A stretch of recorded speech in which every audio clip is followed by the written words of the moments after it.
ایک بزرگ فرماتے میں نے دعا مانگنے کا طریقہ اپنی بیوی سے سیکھا۔ حضرت وہ کس طرح؟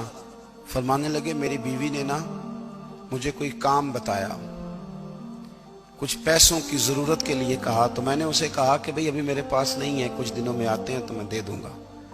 عورتوں کی عادت ہوتی ہے، وہ بار بار یاد کراتی ہیں۔ 2-4 دنوں کے بعد پھر اس نے کہا حضرت وہ میں نے کہا تھا کچھ پیسے، میں نے اسے کہا کہ ابھی میرے پاس نہیں ہے، کچھ دنوں میں ملتے ہیں تو میں تمہیں دے دوں گا۔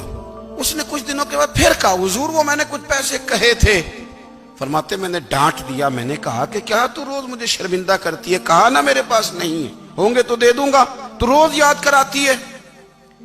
فرماتے ہیں اس نے پہلے تو میری ڈانٹ کو سہا، پھر میرے سخت جملوں نے اس کی آنکھوں میں آنسو پیدا کر دیے، پھر اس نے اپنے آنچل میں اپنے اس دکھ کو سمیٹا، اور پھر اس نے ایک جملہ کہا تو میں رو پڑا، اور مجھے اپنے رب سے مانگنے کا طریقہ آ گیا۔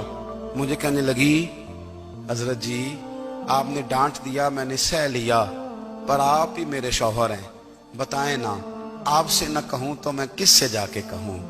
فرماتے ہیں میں رو پڑا، اور میں کھل کے رویا، اور میں تڑپ کے رویا، اور پھر میری سسکیاں بند گئیں۔ تو مجھے کہنے لگی آپ کو کیا ہوا؟ میں نے کہا مجھے بھی دعا مانگنی آ گئی ہے۔ جب میں اسے کہوں گا نا اللہ تو ہی میرا رب ہے، میں تجھ سے نہ کہوں تو میں کس سے جا کے کہوں؟ میں کیوں کسی بندے سے سوال کروں؟ میں کیوں کسی دنیا دار سے کہوں؟ میں تیرے بندوں کا، نیک بندوں کا وسیلہ لے کے، تیرے محبوب کی غلامی لے کے تیری بارگاہ میں آیا، تجھ سے نہ مانگوں تو کس سے مانگوں؟ سمجھ آ گئی ہے؟ جب میں اس رنگ میں مانگوں گا تو پھر رب میرے اوپر بڑا ہی فضل فرمائے گا۔